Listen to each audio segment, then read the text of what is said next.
AA Best Bail Bonds big game coverage live from Miami. It is the Blitz here on 1250 ESPN San Antonio, 94.5 FM, and on the go at ESPNSA.com. He's Jason Minix. I'm Rob Thompson. Your AA Best Bail Bonds radio road coverage continues, day 5. We got you somebody, guys. Brian Westbrook joining us here on ESPN San Antonio. How's your day, man? My day is going well. I started out really early. On First Things First at 6:30 this morning. Woo. So I got going pretty early this morning, but things are going well. So I'm happy. So you're doing some TV then? Yeah, doing some TV. Because I was trying to figure out why is a guy on Radio Row so dressed up? Yeah, so I had to do some TV. I watched the sunrise. We're right there on the beach. And so, hey, listen, if you're going to get up early, this is the place to get up early for. Or just stay up all night, quite frankly. Don't even get up. Yeah. I didn't want to say that, but that's part of it, too. The Thursday night parties are, Yeah, we it's been a long night. We were at the Dick and Jaw cigar party last night. I missed it. Oh my God, the setting of this thing! I don't know. It wasn't the roof of some building downtown but I don't know, 12 floors up and the roof and the skyline. Beautiful. It was an incredible setting. It looked like something in a movie, or actually Ballers. It looked like one of those parties on Ballers. I've been to some of Jaws' parties, and no one does it better than Ron Jaworski. So I'm not surprised. And we go to his party every year, but it's never had a setting like that. Yeah. Last time I went, they were in Minneapolis. Yeah, that sucked. They wouldn't even allow you to smoke cigars. Well, you could, but you had to go outside. That's a 30 below. Nobody's going outside in Minneapolis to smoke cigars. So have you enjoyed the Uber Bowl this week? I mean, this has been a kind of a gridlock situation. To a lot of folks. We've been trying to scoot around, and you got to, manage your time properly because there's a bunch of traffic. But you kind of expect that. I mean, everybody's converging. Football is the biggest sport, especially in our country here. And I would imagine that all the country, we're sending radio stations here, and so many people are coming down to enjoy the game. And so I'm not surprised, but it's always annoying trying to get from point A to point B when you got to deal with traffic. We are joined by the pride of DeMatha High, Brian Westbrook, joining us here. I'm not going to talk about where you played. That hurt. Well, let's we can just talk about my high school career. Eagle legend, right? Absolutely. But for a long time, man, I hated you. I know. I mean, I'm sorry. No, it's good. It was just me just trying to do my job and just trying to. And you did it quite well. Make it all make sense in the end. Yeah. Well, as a Cowboy fan, Cowboys did a good job making you look good.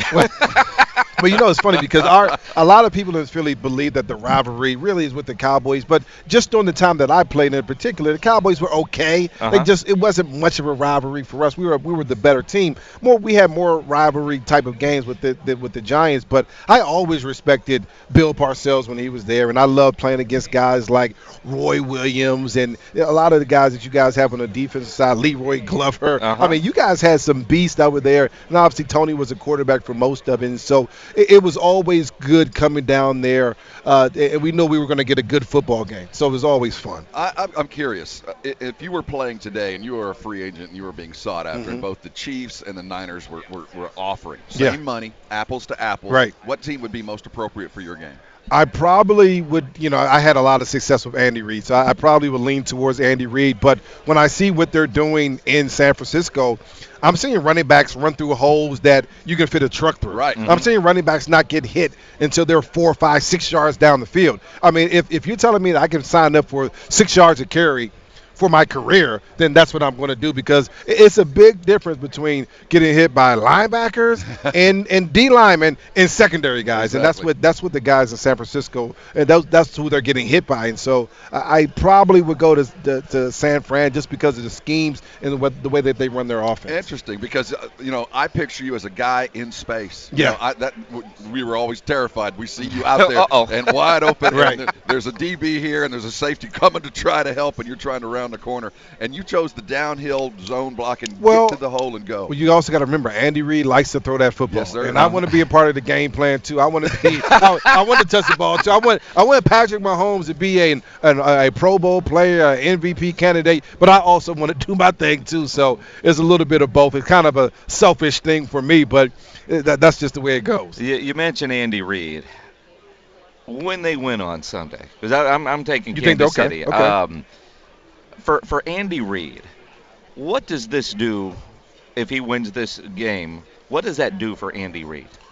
I think as a man, it proves to him that all the hard work, all the sacrifice, all the late nights, all the early mornings, all have culminated to this. All have come to this point, and it kind of all makes sense. And I think that's what everybody's looking for as a human being, as a coach. That I'm putting all these doggone hours in. I do all this work, and you kind of want to be rewarded for that. And for coaches, for players, the ultimate reward is the Super Bowl trophy. But you look at some coaches, like the Cowboys just let Jason Garrett go. Jason Garrett, and we have him on our show every Monday, or did, during the season. I don't think we'll right? be doing this as a Giant coach. But I mean, that guy is the same, win, lose, it doesn't matter. I mean, he gets up and has the same toast every morning and puts on the same shirt. And, winning, I don't think would change him. I don't think he wants to win. Right. But it doesn't define him. Okay.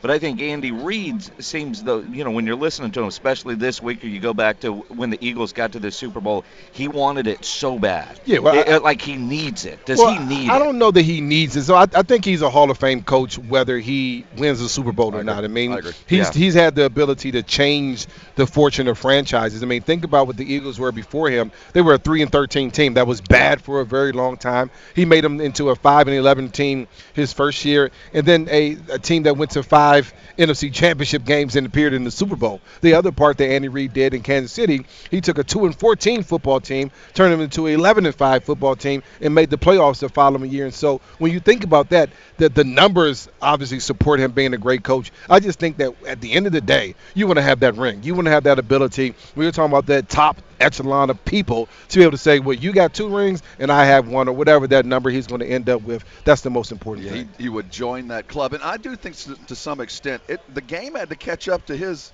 game. I think he's been running the modern offense that we're talking about now, the spread them wide and move, for as long as anybody. He's been running for a long time. He also now has a quarterback that can throw the ball all over the place, and so that's kind of special. You want to go to see Patrick Mahomes, but you got to get your tickets, and you got to trust that you have the right ticket, and Ticketmaster certainly takes care of you that way. Well, Ticketmaster, they've done a great job of having a secure system. I mean, just imagine you've come all this way. You've come from Maine all the way down to Miami, and you say, I'm just going to buy a ticket when I'm outside. Now you pay $2,000 for a ticket, and you get to the gate and you say, you know what?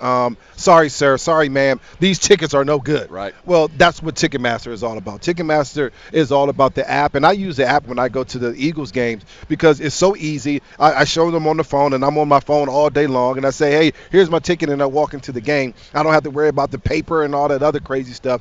And so if you want secure tickets, if you want to make sure that you're going to be in the game, then there's no other choice but to go to Ticketmaster.com/Super Bowl and get your ticket, or you'll use the Ticketmaster app, because that's the only way to make sure that you will be in the game and not standing outside in Miami crying. With a pretty piece of paper that's absolutely worth it. So you're absolutely right. Ryan Westbrook, thank you so much Thank for your you, time. guys. I appreciate it. It's a genuine honor. Thank you.